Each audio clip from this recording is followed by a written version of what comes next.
Donc la section des JSP de Châtellerault comprend donc 20 JSP.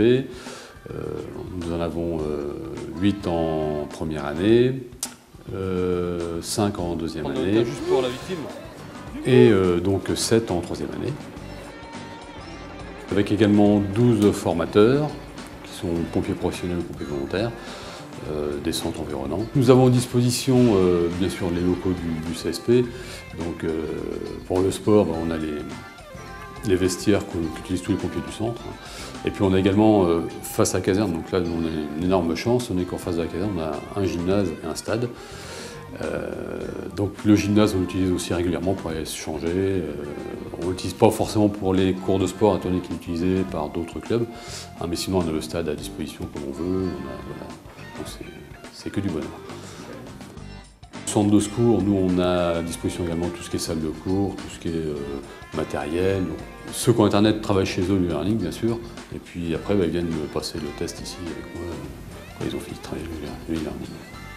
On a demandé il y a quelques mois à tous les centres environnants, dont font partie tous les GSP du secteur, de nous donner une petite cotisation, entre guillemets, enfin une petite subvention pour acheter une tenue de sport pour les GSP de Châtellerault. Donc on a eu des centres qui nous ont donné une petite cotisation, une petite subvention. Et on a pu, grâce à ça, acheter shorts, t-shirts et coupe-vent pour les GSP. Donc comme ça, on est tous habillés pareil dans la section. C'est plus sympa quand on va faire des épreuves. Donc c'est tous les samedis, les cours bien sûr, sauf pendant les vacances scolaires. Et donc dès 8 h, on fait rapidement l'appel, on donne les consignes, et puis par la suite, donc on commence par les cours en général. Donc on a entre 2 h et 2 h 30 de cours. Ensuite on a environ une petite demi-heure, un quart d'heure de pause, et ensuite ils partent au sport. Donc le sport c'est un petit peu de tout, on essaie de respecter un peu la chronologie, course à pied, c'est la base. Puis après musculation, et quelquefois un petit sport co pour les détendre un petit peu.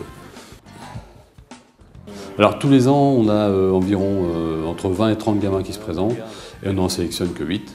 Donc les sélections, c'est un peu comme dans les autres sections. Nous avons une partie sport avec natation, course à pied et traction. Ensuite, nous avons rédaction et maths en test écrit. Et ensuite, un petit entretien oral rapide où les enfants se présentent sur leurs loisirs, sur ce qu'ils font, ce qu'ils veulent faire plus tard. Et puis nous, après, on les questionne un petit peu sur l'utilité, des choses comme ça. Par rapport aux résultats des tests, on demande bien sûr des barèmes, des notes. Et puis on se réunit pour choisir qui on prend sur les 8 qui sont sélectionnés. Sarah Poignant, qui était jeune sapeur-pompier il y a quelques années, actuellement pompier volontaire. Elle est maintenant formatrice jeune sapeur-pompier et a été championne de France cross nationale en senior il y a 3 ans. Voilà. Donc un bon exemple d'évolution chez les jeunes sapeurs-pompiers.